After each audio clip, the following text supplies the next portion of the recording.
Bonjour mes amis, que Dieu vous bénisse tous, que le Saint-Esprit vienne conduire nos paroles afin qu'elles puissent arriver à la compréhension de tous, pour que tous comprennent la volonté de Dieu pour leur vie. Bien, voyez, quelle révélation merveilleuse, quelle révélation merveilleuse. Lorsque nous revenons là, au Jardin d'Éden, lorsque Dieu a créé toutes choses et a mis Adam et Ève avec tout ce qu'il y a de bon et de meilleur, Adam et Ève avaient le meilleur de cette terre, les fruits, tout, les animaux, tout était parfait. Adam et Ève, en plus de tout cela, avaient la présence glorieuse de Dieu. Adam et Ève ne connaissaient que le bien, ne connaissaient que ce qui est bon, excellent. Donc, Adam et Ève ne connaissaient que la félicité. Ils ne connaissaient rien, absolument rien de ce qui est mauvais. Ils ne connaissaient que ce qui est bon, la présence de Dieu, le jardin, les fleurs, tout était parfait dans leur vie. Mais la maudite curiosité, leur maudite curiosité les a fait goûter le fruit qui révélait également le mal, qui mettait le mal comme une autre option de tout ce dont ils profitaient, vivaient jusqu'alors.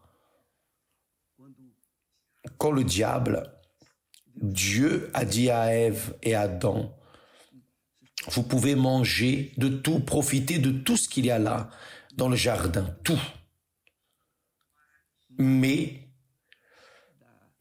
du fruit de l'arbre qui est au milieu du jardin, vous n'en mangerez pas, vous n'y toucherez pas, vous n'y toucherez pas. Bien, vous connaissez bien l'histoire, mais le détail est celui-ci. Quand le serpent s'est approché de la femme, il lui a dit,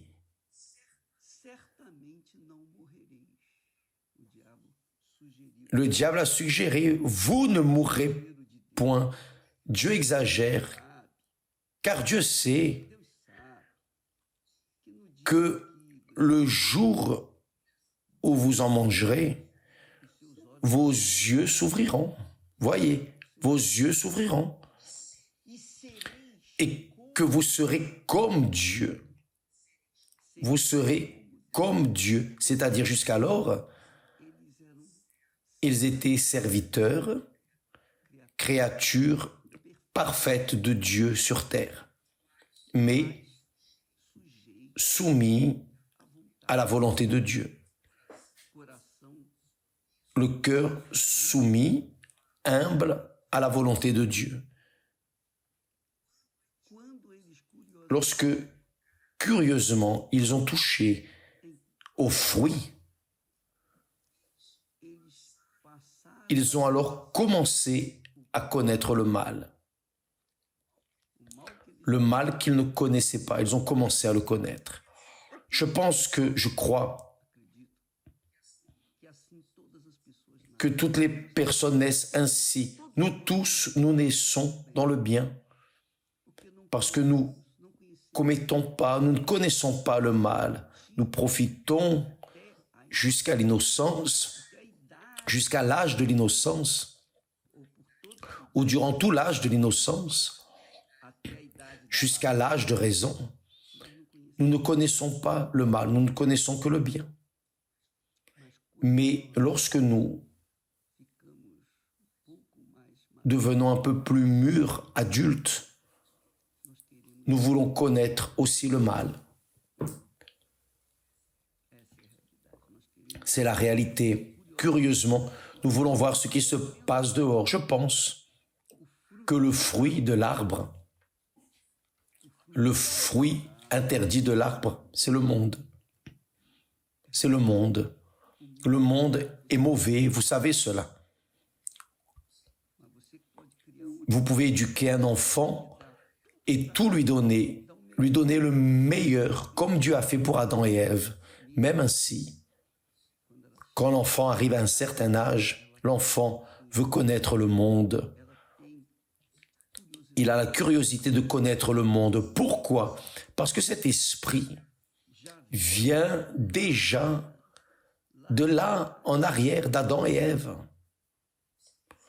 Ce désir, cette semence, cette intention vient de l'Éden. Et je vois par exemple le carnaval. Je vois le carnaval comme la fête de la chair. D'ailleurs, c'est la fête de la chair. C'est la fête de la chair. La fête de la chair est la fête du monde. Le monde. Je pense que le fruit est le monde. Je pense que le fruit, que le mal est le fruit que nous tous finissons par connaître. Et nous sommes obligés à choisir entre le bien et le mal. Avant, il n'y avait pas de choix. Nous n'avions que le bien. Vous savez, la personne qui n'a qu'un chemin à suivre, elle suit toujours le chemin tranquille. Mais lorsqu'il y a deux chemins, elle reste dans le doute pour savoir où elle va. Elle ne peut pas marcher sur les deux en même temps. Donc, elle doit en choisir un. Donc, quand le diable a présenté le mal à Ève et à Adam aussi, il a mangé le fruit du mal. Alors, l'être humain a commencé à être malheureux. Cela veut dire, mes amis, que c'est vous qui choisissez votre vie. Ne laissez personne choisir pour vous. Choisissez le bien. Si vous êtes dans le bien, continuez à marcher dans le bien. Jésus a dit que la bouche parle ce dont le cœur est rempli. Si le cœur est rempli du bien, la personne dit ce qui est bon, qui édifie, ce qui construit, ce qui bénit.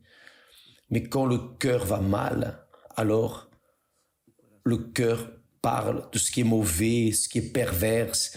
Lorsqu'il parle, il atteint, il blesse, il détruit, enfin.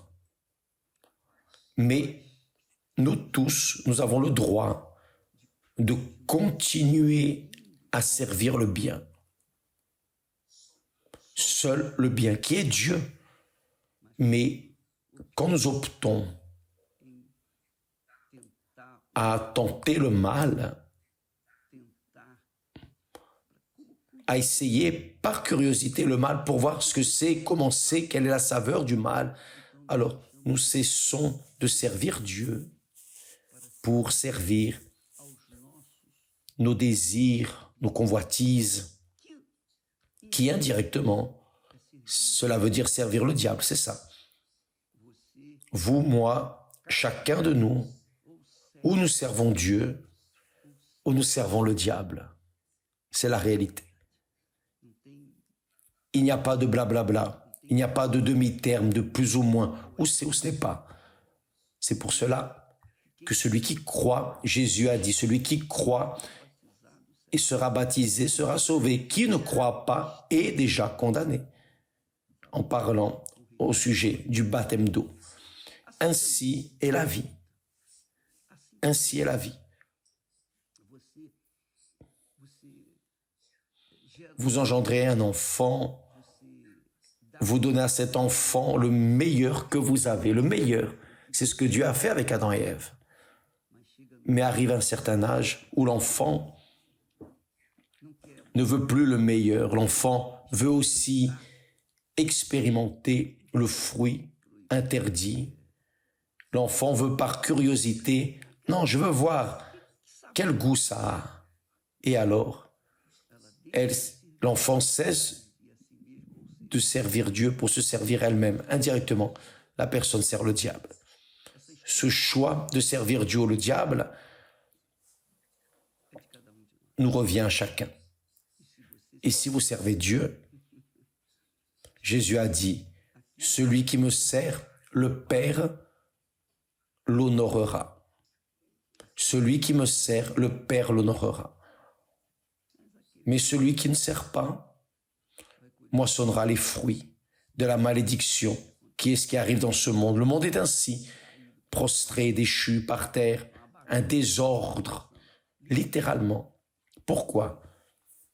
Parce qu'Adam et Ève, là derrière, ont commencé ou ont cessé de servir Dieu pour se servir eux-mêmes, en désobéissance à Dieu, évidemment en obéissance à Satan. J'espère qu'avec ce message, lisez, méditez, parce que le commencement du bien, le commencement du mal est en Genèse.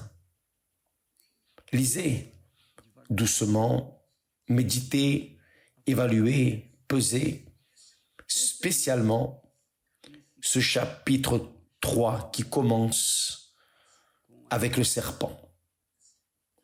Le serpent rusé, c'est le diable qui a suggéré, n'a pas obligé, le diable n'a pas obligé Ève à manger le fruit. Le diable n'a pas pris le fruit pour le mettre dans sa bouche. Non, il a juste utilisé des paroles, des conseils, les lèvres.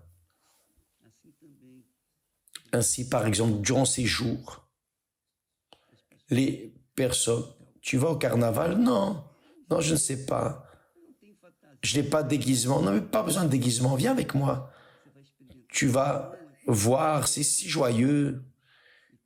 Et quand vous revenez à la maison, vous revenez brisé par terre. Car le carnaval a maudit votre vie. Mes amis, pensez bien. Pensez bien. Que Dieu vous bénisse, vous donne la direction, l'instruction, l'orientation, pour que vous ne veniez pas tomber dans le conte, la parole de l'enfer. Parce que pour le monde, le fruit interdit est suggestif. Et ceux qui sont curieux et qui se laissent entraîner par la tromperie, par l'illusion, par la convoitise, finissent par se détruire. Que Dieu vous bénisse tous et à demain au nom du Seigneur Jésus, s'il le permet. Amen.